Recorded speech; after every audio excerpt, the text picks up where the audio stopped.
دوری پر رہو۔ اس کے قریب ہونے پر ایلف جھپاک سے دور ہوئی۔ اس نے انگلی اٹھائی مگر اس کی آواز ہلکی سی لڑکھڑائی۔ شوہر ہو، آپ کا دور تو رہوں گا نہیں۔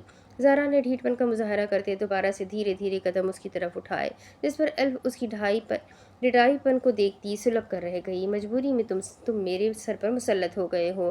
اگر میں نے تمہیں آسمان پر بٹھایا ہے تو دھکا دے کر زمین پر بھی گرا سکتی ہوں۔ اللہ اللہ، اتنا غرور! یہ غرور وہ ہر بار زاران خانزادہ کو ہی کیوں دکھاتی تھی؟ اس کے سامنے ہی کیوں وہ انا اور مغرور کا مجسمہ بن جاتی تھی؟ صرف اس لیے کہ وہ اس کا ملازم تھا، یا پھر اس لیے کہ وہ بنا کچھ بولے اس کی سن لیتا تھا، برداشت کر لیتا تھا اور ہینڈل کر لیتا تھا؟ لیکن اگر وہ جان لیتی کہ زاران خانزادہ کون تھا، اس کا کیا لگتا ہے، تو یقیناً وہ اتنا کترانے کی بجائے شائستگانہ لہجہ اپنا لیتی۔ میرے خیال سے کل والے واقعے کا اثر آپ کے دماغ پر ہو گیا ہے، تبھی بنا کچھ سوچے سمجھے بس بولے ہی چلی جا رہی ہیں۔ بھولے مت، میں آپ کا محافظ ہوں۔ وہ انجان تھا تو معاملہ ٹھیک تھا، اب وہ جان بن گیا تھا تو مطلب معاملہ بگڑ چکا تھا۔ اب اس کا حق تھا ایلف پر، وہ اسے اپنی مرضی میں ڈھال سکتا تھا، اور ویسے بھی اپنی منگیتر کے بارے میں جانتے ہوئے وہ کتنی ہی دیر برداشت کر سکتا تھا۔ اس کی نازیبا ڈریسنگ کرنا، اس کا کلبز میں جانا، اس کا رات گئے تک باہر رہنا، اس کا ڈرنک کرنا، وہ یہ سب اب مزید نہیں دیکھ سکتا تھا۔ اسے کسی نہ کسی طرح تو اب ایلف کو قابو میں کرنا ہی تھا، اور یہ نکاح کے بغیر تو ممکن ہی نہیں تھا۔ تو میں کیا کروں؟ احسان کیا ہے تم نے مجھ پر۔ وہ واقعی بہت بگڑی ہوئی تھی، اور اسے سدھارنے میں بھی زاران خانزادہ کو بہت سی مشقت کرنی پڑنی تھی، بہت وقت طلب کرنا پڑنا تھا، پھر کہیں جا کر اس نے زاران کے رنگ میں ڈھلنا تھا۔ جواباً کچھ بولنے کی بجائے اس نے ایلف کو سخت گھوریوں سے نوازا، پھر بنا کچھ بولے وہ اس کے کمرے سے نکل گیا۔ وہ جانتا تھا وہ زیادہ بات کرے گا تو مزید بگڑ جائے گی، اسے جتنا ٹائم دیا جا سکتا تھا اتنا ہی بہتر تھا۔ پوری رات اس نے مائسا کے سرہانے بیٹھ کر گزاری تھی۔ اسے کسی بھی چیز کی ضرورت ہوتی تو ارمان خانزادہ فوری طور پر چراغ میں سے نکلے ہوئے جن کی طرح حاضر ہوتا۔ پھر رات سے صبح ہو گئی اور ارمان خانزادہ ایک پل نہیں سویا۔ وہ دعویٰ کرتا ہے کہ مائسا اس کی دشمن ہے، تو کوئی ارمان خانزادہ سے جا کر پوچھے کہ دشمنوں کی اس طرح سے فکر کی جاتی ہے، ان کا اس طرح سے دھیان رکھا جاتا ہے، ان کے لیے اس طرح سے راتیں جاگی جاتی ہے، یا پھر ان کے لیے اس طرح سے اپنے دوست کو دشمن بنا لیا جاتا ہے۔ صبح ہوئی تو ارمان نے اپنا اور مائسا کا ناشتہ روم میں ہی منگوا لیا۔ پھر اس پر مزید مہربانی کرتے ہوئے اس نے اپنے ہاتھوں سے اپنے دشمن کو کھانا بھی کھلایا، پھر دوائی بھی۔ کیسی دشمنی تھی اس کی، محبت سے بھری ہوئی۔ مائسا تھکن کے بعد دوبارہ سے لیٹ گئی۔ جب عین وقت ارمان کو کوئی میل موصول ہوئی، وہ مائسا پر کمفرٹر ٹھیک کرتا کمرے سے نکلا اور اسٹڈی میں آ گیا۔ اپنی پاکٹ سے اپنا موبائل نکالتے اس صوفے پر براجمان ہوا۔ اسے ڈیسک سے بات کرنی تھی، تبھی وہ یہاں پر آ گیا۔ اسے کال کرنے سے پہلے ارمان نے میل کھول کر پڑھی تو اس کے پیروں تلے زمین ہی نکل گئی۔ یوں محسوس ہوا جیسے پورا کا پورا پیلس ہی اس پر آ گرا ہو۔ اس کی آنکھیں حیرانگی کے پاس عجیب ہی طرز میں پھیلی، اب ایک وقت ہکا بکا دھک کنگ سب ہوا۔ مائسا ابرار حسنین۔ میل میں موجود مخصوص نام کو پڑھتے اس کی آواز لرزی۔ یہ کیا؟ مائسا بازی پلٹ رہی تھی، اور ارمان خانزادہ کو پتہ ہی نہ چل سکا، جبکہ اب اس کا پورا اصلی بایو ڈیٹا ارمان کے سامنے کھلا پڑا تھا۔ وہ مائسا یوسف نہیں ہے، وہ مائسا ابرار حسنین ہے۔ ایسی حقیقت کا انکشاف ہوا کہ دو پل کے لیے ارمان کی سوچنے سمجھنے کی صلاحیت ہی ختم ہو گئی۔ اس کی نظریں موبائل میں دھس گئی تھی۔ وہ مائسا یوسف کو صحیح سے نہیں جانتا تھا، مائسا ابرار حسنین کو کیسے جانے گا؟ پہچان کیوں بدلی گئی؟ اس کے پیچھے کیا وجہ ہو سکتی ہے؟ سارا بایو ڈیٹا پلٹ کیسے گیا؟ آخر تھی کون وہ؟ کیوں چھپا رہی تھی اپنا بیک گراؤنڈ؟ ارمان کے ذہن میں ان گنت سوالات نے گردش کی۔ وہ سوچنے لگا، مزید سوچنے لگا، مگر جواب نہ بن پایا۔ ضبطاً اس نے اسکرین کو زوم کرتے اس کی ایک ایک انفارمیشن دیکھی۔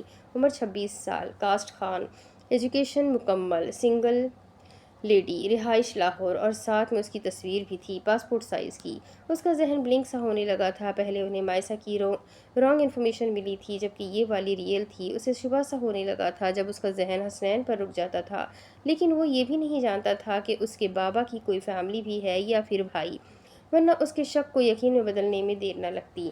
ہمارا سرنیم اور اس کا سرنیم سیم کیوں ہے؟ اس کا فیملی بیک گراؤنڈ کیا ہے؟ یہ کون ہے؟ مجھے اب سب جاننا ہوگا۔ ہم کلامی کرتے ارمان نے موبائل میں مخصوص نمبر ڈائل کیا اور اپنے کان کے ساتھ لگا لیا۔ یہ انفارمیشن تمہیں کہاں سے ملی؟ رعبدار آواز میں پہلا سوال پوچھا گیا۔ بہت سی انفارمیشن اسی اسٹوڈیو کے ایک ورکر سے بہت مشکل سے حاصل ہوئی ہے مجھے، دوسری جانب موجود شخص بول رہا تھا۔ فضان نے ایجنٹ کو کہہ کر اسٹوڈیو کے اونر کا تو منہ بند کر رکھنے کا کہہ دیا تھا، اور اسٹوڈیو کے باقی ورکرز بھی انجان بن گئے تھے، مگر جس ایک ورکر نے ابھی کچھ دن پہلے جوائن کی تھی وہ ارمان کے مخصوص بندے کے ہاتھ لگ گیا تھا اور اس شخص نے ورکر کو اتنے پیسے دیے تھے کہ لالچ پن میں آ کر ورکر نے مائسہ ابرار کے نام سے جتنا بھی ڈیٹا تھا وہ سب اس بندے کو دے دیا تھا۔ پاکستان میں مائسہ آلموسٹ یہ اسٹوڈیو کا استعمال کرتی تھی۔ اسے یقین تھا کہ اس کی انفارمیشن یہاں وہاں نہیں جائے گی، پھر اسے کیا پتا تھا جب پالا ہرمان سے پڑے تو بہت مہنگا پڑتا ہے۔ لاہور کا چپا چپا چھان مارو، مجھے اس کے بیک گراؤنڈ کے بارے میں سب کچھ جاننا ہے، ایک ایک چیز، اس کے پیرنٹس، اس کی فیملی، اس کا سرکل، ہر چیز کی انفارمیشن آج رات تک مجھے چاہیے۔ اس کے اعصاب تنے ہوئے تھے۔ اوکے باس، کام ہو جائے گا۔ اور ہاں، ابرار حسنین کے بارے میں پتہ لگوا، وہ کون ہے، اس کا اور ہمارا سرنیم سیم کیوں ہے، سارا ڈیٹا آج رات تک مجھے میل ہو جانا چاہیے۔ ہرمان حکمیہ بولتا کال کاٹ گیا۔ صوفے کی پشت سے ٹیک لگاتے چہرہ اوپر اٹھائے اس نے آنکھیں موند لی۔ کون ہو تم مائسہ ابرار حسنین؟ کون ہو تم؟ اتنا تو میں ضرور جان گیا ہوں کہ تمہارا پیلس میں آنے کا کوئی تو مقصد ہے، ورنہ بے مقصد ہی اپنی جان پہچان نہیں چھپائی جاتی۔ تمہاری ریئل انفارمیشن تو مجھے مل گئی ہے، اب تمہارا بیک گراؤنڈ بھی میں بہت جلدی جان لوں گا۔ تمہاری ذات سے جڑی ہر ایک چیز میں تجسس ہے مجھے مائسہ ابرار حسنین، کیونکہ تم ساحر بن کر مجھ پر سحر کر رہی ہو اور ایسا میں ہونے نہیں دوں گا۔